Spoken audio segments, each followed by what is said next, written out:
Enfin! Enfin, les amis! Enfin, nous abordons le cinéma français dans cette série! Enfin!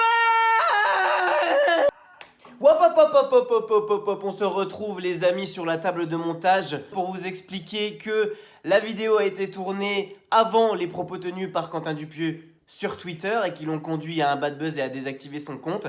Si vous n'êtes pas au courant de l'affaire, vous pouvez toujours aller voir sur Twitter. C'était simplement pour vous expliquer que je ne cautionne pas du tout les propos qu'il a tenus. Et voilà, bonne vidéo.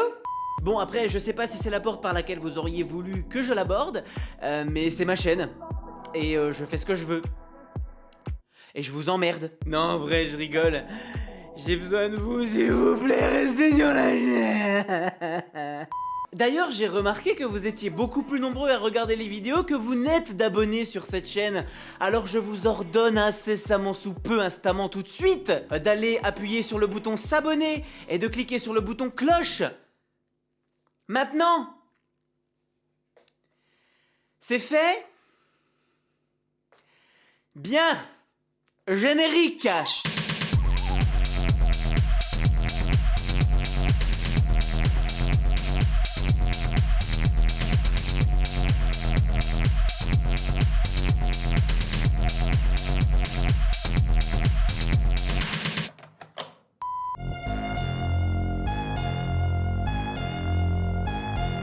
Je ne sais même pas par quoi commencer pour décrire ce film tellement rien n'a de sens. Bon, après vous allez me dire que bon, c'est normal, c'est Dupieux. Mais là, c'est vraiment coton. En fait, c'est l'histoire d'un mec normal, blanc, qui perd son chien et qui va passer tout le film à essayer de le retrouver. Et bien évidemment, il va lui arriver des aventures tout aussi saugrenues et abracadabrantesques les unes que les autres. Le film n'est pas excellent, mais on retrouve bien les éléments d'un Dupieux, le non-sens, l'absurdité des personnages, des situations, des lieux, sa façon de filmer qui lui est propre, une certaine colorimétrie aussi. Tout ça fait que Wrong est bien ancré dans l'univers de son réalisateur. On notera aussi la musique, qui comme presque à chaque fois, est aussi composé par Quentin Dupieux, a.k.a. Monsieur Oiseau.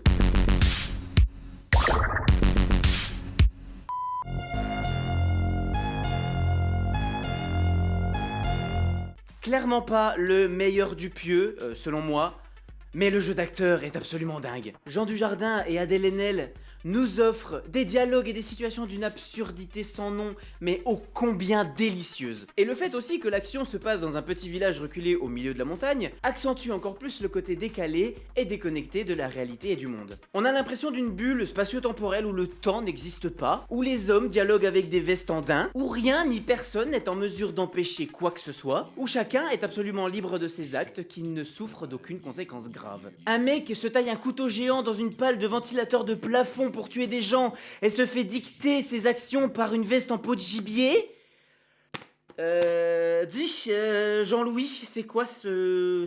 c'est quoi ça? Parce que... c'est quoi ce film?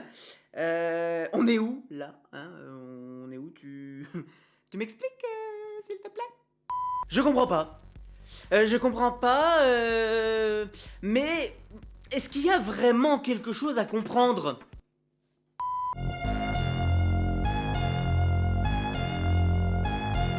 Un casting de folie, mes amis! Mais quelle belle équipe d'acteurs! Poulvord, Ludig, Fraise, Orelsan, un vrai bon casting comme on les aime. Pour la petite anecdote, les amis, le cri que l'on entend à un moment dans le film est celui d'Alain Chabat, faisant directement référence à un autre film de Quentin Dupieux dont on parlera tout à l'heure. On assiste médusé à un interrogatoire surréaliste et burlesque mené par un duo Poulvord-Ludig qui fonctionne à merveille, perturbé de temps en temps par la folie douce et naïve d'un Monsieur Fraise complètement à la ramasse. Et comme bien souvent, chez Dupieux, ça part en couille. C'est un semi-huis clos qui rend fou. On ne sait plus vraiment où est la réalité, si elle est dans le bureau de police, à l'extérieur, nulle part. Dans ce Dupieux, j'ai trouvé le travail sur les dialogues vraiment remarquable, peut-être plus que dans ses autres films jusque-là, Mais encore une fois, ce n'est que mon avis. Alors peut-être que c'est l'ambiance huis clos qui me fait dire ça, ou qui a poussé Dupieux à travailler un petit peu plus ses dialogues, étant donné qu'il y a moins de décors / paysages à montrer, je sais pas. Sûrement un peu des deux. Quoi qu'il en soit, c'est un film résolument drôle qui apporte un peu de nouveauté, un peu d'innovation, un peu de fraîcheur dans un genre bien trop décrié qu'est celui de la comédie française. Et ça fait du bien.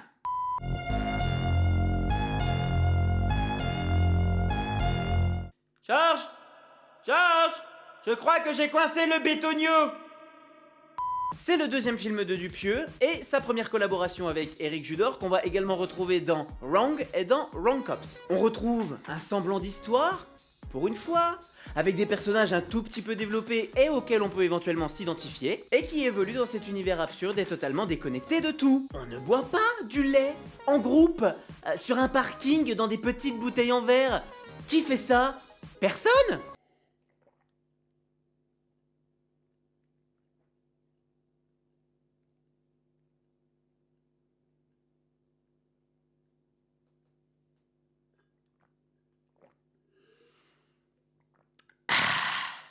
Le duo Eric et Ramzy arrive à garder son identité malgré qu'ils jouent dans quelque chose qu'ils n'ont ni écrit ni réalisé, et ça c'est chouette. Ils sont frais, jeunes, beaux, drôles, pétillants comme toujours, et c'est ça qu'on aime.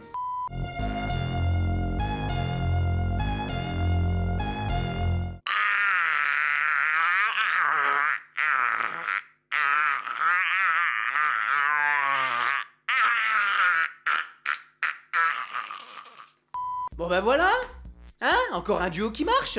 Dupieux et Chabat. Mais que demande le peuple? En tant que fan absolu d'Alain Chabat, que ce soit au niveau de la réalisation, de l'écriture ou de l'acting, ce film ne pouvait évidemment pas m'échapper. Je l'ai aimé dans sa globalité, hein, fidèle à l'univers de son réalisateur, mais ça c'est normal, et Chabat, fidèle à lui-même comme d'habitude. L'histoire est sans queue ni tête, bien sûr. Alain Chabat campe le rôle d'un cinéaste loufoque, un peu dans la lune, maniaque du dictaphone, et qui est à la recherche du cri parfait pour son prochain film. Et pour couronner le tout, on a un Jonathan Lambert fantastique en producteur complètement illuminé. Comme bien souvent chez Dupieux, en tout cas dans les films de Stop, le casting est à la hauteur.